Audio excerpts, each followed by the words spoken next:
Hello and welcome to the Green Room, Pratidhwani series of conversations with our creative community. And today joining me in the Green Room is the Executive Director of Tasveer, our very own Rita Meher. Hello Rita, good to see you. Thanks for being here today. Thank you so much, Agastya, for inviting me. We have been friends for so long, and it's so good to chat today. Yeah, and Uh, in, in some ways our organizational or artistic journey also started almost exactly at the same time. I remember I got involved with Pratidhwani in the 2004-2005 time, just as Tasveer was figuring out what it was going to be. Yeah, so that's an interesting coincidence, and I guess now at least for 15 years we've been doing this sort of stuff together. And in a moment we'll talk more about it, but I really just want to start with checking in on how are you doing? The pandemic has been raging for almost a year, and I don't think I've seen you since I think Storywalla's last January in Hugo House was probably the last time you and I ran into each other. Um, how's life been in the last year? What's been going on with you? um, Great question, I would say. Yeah, it has been a while, but it's so strange that even though we are in this pandemic time, this last year just went by like with blink of an eye or something. Uh, Fortunately, and what can I say? Fortunately, we all have been really good and healthy. No disease has come close by. Knock on Just wood. a minor here and Yeah. there. Cancer last week, but nothing COVID related. We have been good. All of my family members have been keeping themselves busy and doing the usual stuff. So Yeah. So you're a family of artists, right? You and Brandon both are artists. He's a teaching artist as well. So first, let's talk about you first, then we'll talk about the rest of the family. Do you do have a Tasveer office space? Is that right? Was normal going to work a thing for you, Yeah. and now you're working from home, or are you still able to use that office because there's nobody else there? Yeah, this space that you're seeing behind me, it has been my office space for 1 year. Yeah, exactly about a year in February when we closed down our actual office space. We had a proper office space in Bellevue and working from there, going every day 9 to 5, had the usual grind, and that all changed, crashing down soon Hmm. after COVID. Even the company, the organization where we had our office, that Oh went out wow. of business, so they shut down. So we were forced to work from home, and we are going to start looking again to go back to Wow. Bellevue. Yes. So that'll be a whole new, different kind of a restart where you're actually looking for different space as well. But in terms of being home, so do you like it? Do you hate it? That's a strange question. It was really hard in the beginning for all family members to be in one space. And as you mentioned, Brandon is a musician. So he's teaching music, and Rishabh, our son, he's doing his school, and I'm doing my office stuff. So it took some adjustment, but oddly enough, I'm getting so used to it. The commute has been great. Yeah, no kidding, right? Uh, Yes. yeah, my commute is, 5 minutes if I decide to stop to make a cup of chai. It's shorter if I don't. So, no, absolutely, and and there is something to that as well, right? So for me, I am able to work from home. The nature of work is mostly on the computer or on the phone anyway, so even that hasn't really bothered me. But I am lucky in that, you know, I don't have young kids in school who we're trying to take care of at the same time, et cetera. So a lot of the other distractions that some people, especially people with family, have had to deal with, don't apply to me. But that's just me Yeah. personally. Um, Talk to me. So, what's it like for Brendan? I mean, I'm assuming he's teaching remotely, virtually. What is that? How does that work with music? Yeah, we had that scare in the beginning when COVID hit, the pandemic hit, that what now, whether people will stay with us or would feel their music classes are frivolous or extra vanity or not.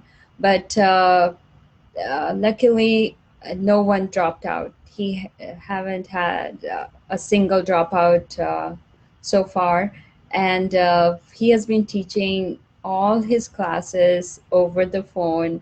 He's a stickler of like no other distraction. I've been trying to give him a big screen and setting it all up for him, but he want to have direct internet and doesn't want any other misconnections between the monitor and stuff.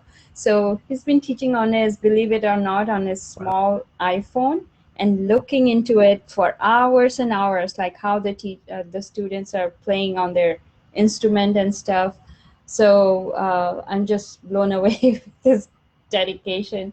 And the other thing that happened with him is he used to have few group classes and those couldn't happen. So all the group classes had to like degenerate into Mm, single classes, and then his hours of teaching have increased. He have had sore throat, poor guy, but I hope he doesn't mind I'm speaking about him. But yeah, he it's just oh, I've been speaking, talking or singing all day long, so that's has been a little bit hard on him. But he's doing great, spending extra time with each student, and yeah, yeah, that's great to hear. And there's sort of been already a tradition of remote teaching or remote learning in the classical world, with so many people. Their gurus are in India or somewhere else, right? yeah, So there was already a mechanism and an expectation, I think, that existed that people have been able to yeah, continue or take advantage of. right, right. What about Rishabh? So is school virtual? Is school in person? What's going on? How does that work? Yeah, all his classes are virtual, and being a single child, it has been hard on him. Yeah. He has not gotten used to it, and he still is looking forward to his in-person school. And we are really hopeful that it will come through soon and it will open up. But finally, after 1 year, he's getting used to submitting his homework on time by end of the week virtually. So he's getting used to it now. That's crazy. He must miss just his friends, right? I mean, if you're not going to school, Yeah, that is your whole social life is the yeah, school, right? Yeah. that's the single child Yeah. pain. Yeah. For And him. you ended up not getting a dog or a cat or no pandemic pets for you? Oh, we do have a Okay. dog. Oh, yes. All right. He's having a great time. Isn't Everyone is home. that something? Yeah.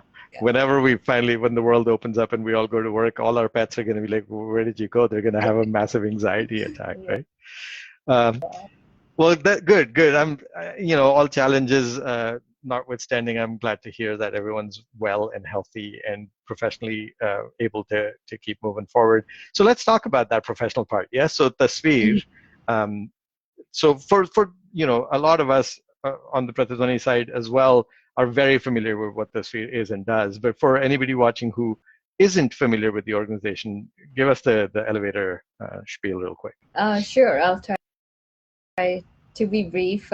So, tasveer, which means picture in Hindi or Urdu, uh, uh, we founded this organization right after 9/11, as you know, Agastya, Mhm. to create a platform for artists of South Asian origin to tell their own stories, to empower them to tell their own stories. And we felt we had Farah Noshin and I, who my best friend with whom I co-founded this organization, we both felt that there wasn't any space that existed at that time.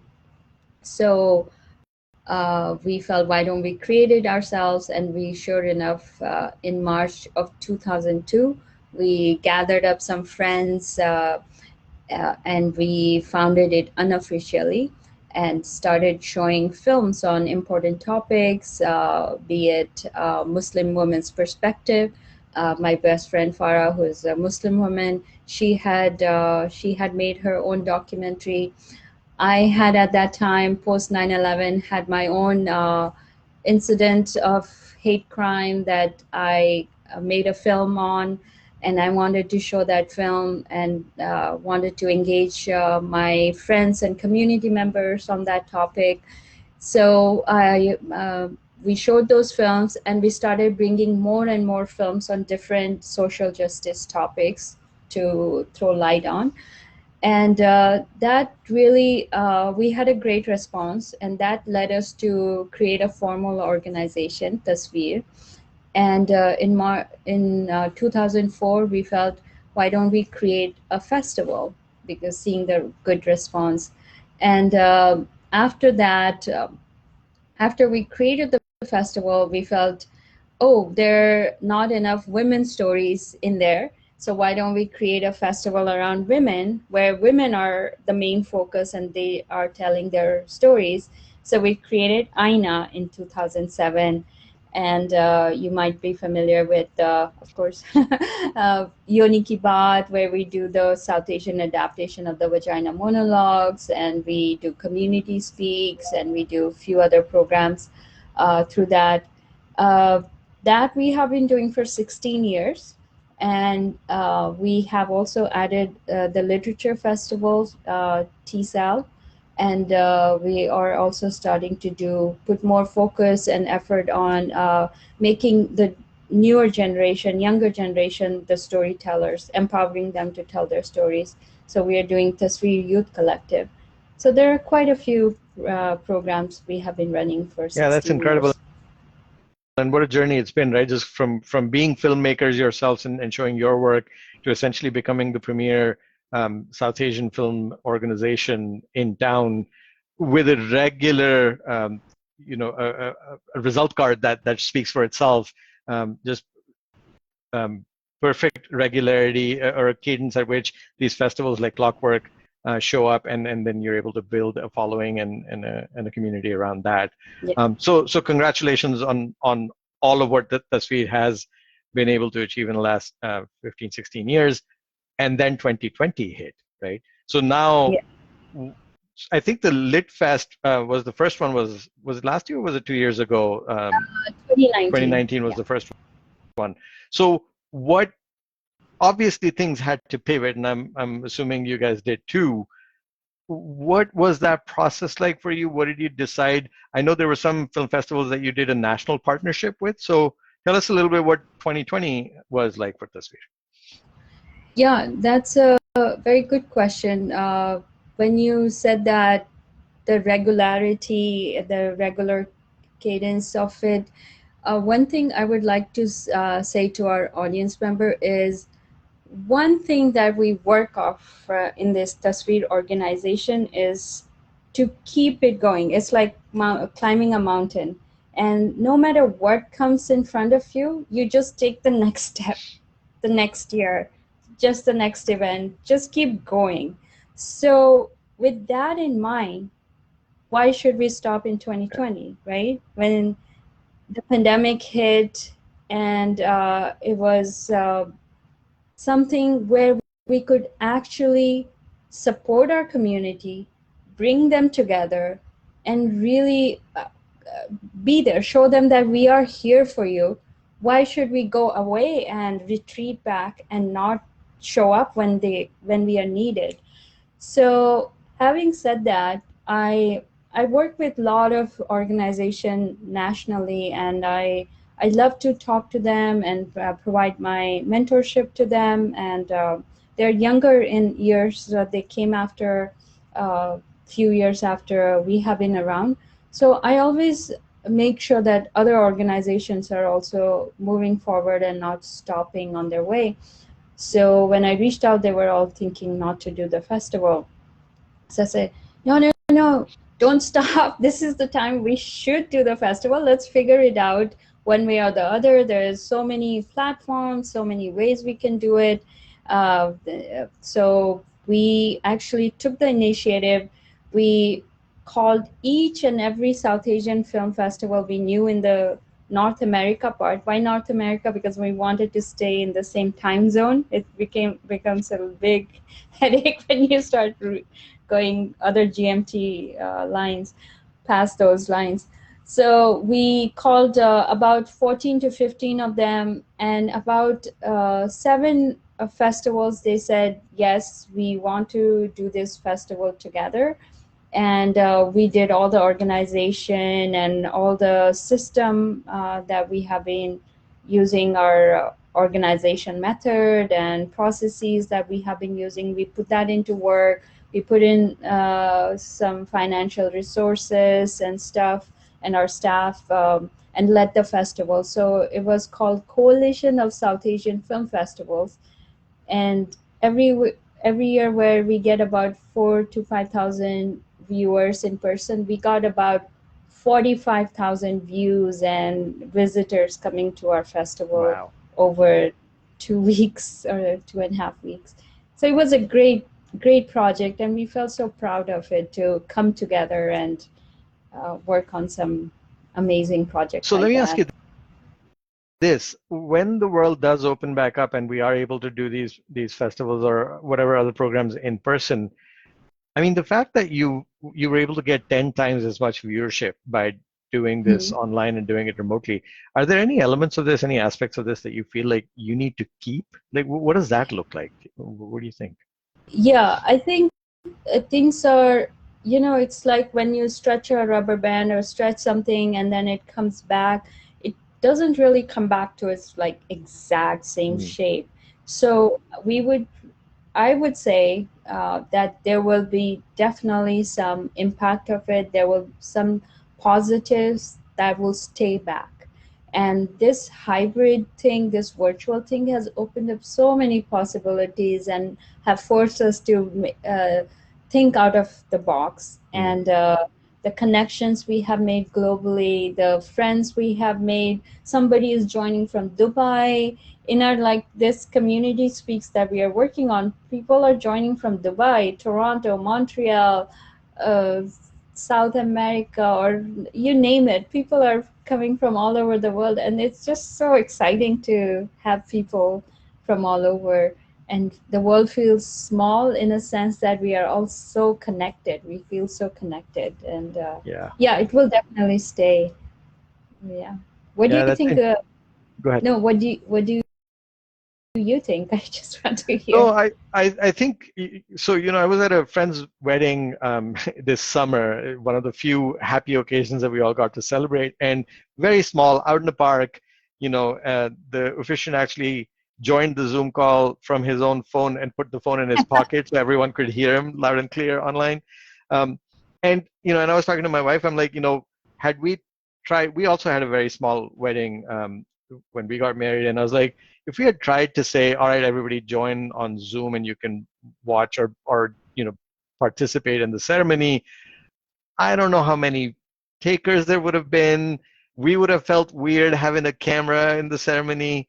But Mhm. now, after this event and after this year, really, I'm just thinking no wedding in the future is not going to have an online component to it, right?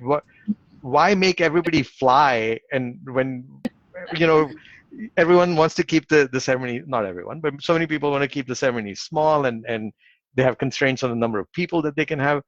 All of that just evaporates, right? It goes away, and you can actually throw a bigger party. So I think that rubber band analogy is great, actually, that we have stretched ourselves Yeah, because we were forced to, but necessity is the mother of invention, and I don't think it goes all the way back to where yeah, we started. So I think there's some wisdom there. Um, so the festivals were online and joint and well attended, but you're continuing to innovate. That you're not just sticking with your old programming. mhm, So the newest venture, I guess, that you've launched is Tasveer TV with Alaska Airline. yeah. What what is this? Tell us more about Tasveer TV.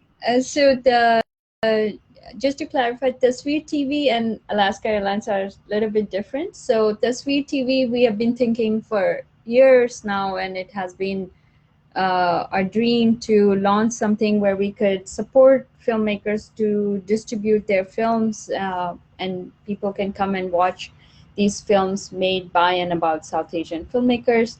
And we launched that on February 5th. And also at the same time, on the heels of it, we were able to distribute some of our filmmakers' work on Alaska Airlines. And we have been so excited. There has never been any other specific groups films on any major airline. So we are very proud of that news. So we will be continuing to give whichever films come through Tasveer South Asian Film Festival. We can recommend those films to go on Alaska Airlines. That's excellent. Yeah, What a yeah. And what a great plug. Yeah. uh, to support filmmakers, we have been constantly last year like, how can we support artists? It's hard because their livelihood has been really affected. People who, if that's their main livelihood. So we have been thinking. One other thing we started doing is started a small grant, which we are planning to increase next year or this year in 2021. We started Tasveer Film Fund and gave out a first $5,000 grant to a short filmmaker on a social justice story where they will make a film. So that was, we were very proud of that. And all this is with the support of our community. When we did the fundraiser, we uh, got all the money and we So gave it back. so this is an annual grant that you're setting up, that it's $5,000 every year, with a just like any other grant program where there are applications coming in and then you're selecting. That's excellent. So what is the selection process? What are your criteria? Where do people learn about this? How do they apply? Yeah, the new cycle will open up soon in March, where we would use the Film Freeway platform where filmmakers can submit their stories, what they want to make their film on. And there is a committee of 8 to 10 people who will read all the scripts, and then we will pick a winner during our film festival and give them the grant. And we are not just stopping at giving them the grant, we are also supporting them with mentorship and helping out with ideas and resources, because everyone in our team has some kind of filmmaking background. So Sure. we are helping them with that. And are you finding that are these applicants or applications, are these grants open to just local people, or is it global or national, or what's the scope? Currently, it's all national, US Okay. based artists. Mhm. All right, great. That's a phenomenal program, and boy, so much in need. And the first grant that you mentioned, social justice, that's a segue to another conversation that's worth having. COVID and pandemic wasn't the only main story last year, was it? With George Floyd's murder, BLM sort of was revived in a I don't know how to describe it, but it wasn't just a continuing thing, right? BLM was originally launched a few years ago, and then 2020 sort of reminded us all how much that organization, that movement is still needed. Um, what was the influence of that? How did that inform Tasveer or Tasveer's work, or what do you think that will look like going forward to you personally, or to Tasveer as an org? Yes, that's a very good question. What we did is we immediately, when this happened, we immediately, as a board, we all board members got together and we revived our commitment to it. We put out a statement, and we are not, I think our community is, we are an ally, but we are still not doing enough. Hmm. There's still a lot more can be done. There's still a lot more stories can be shared, and more conversation need to happen. So we made a commitment to it. We made sure we showed films on with aligned with Black Lives Matter stories. And once you start researching and looking for them, sure enough, there are quite a few films. We showed a film from India where there's a lot of discrimination against Black people. African people who are living as immigrants in India. There was an award-winning film called Kala, and there was a film in from our diaspora in the U.S. where a mother doesn't want her son to hang out with black people because she thinks he won't be in a good community or yeah. So those kind of stories, there's still, we have very internalized racism against black community, and we want to have a discussion and bring out more education and information around it. I think we all need to do that work, and we want to be stronger allies Yeah, of this movement. having I was having a similar conversation with somebody else, Valerie Curtis Newton, who's actually a very prominent theater director and producer in town.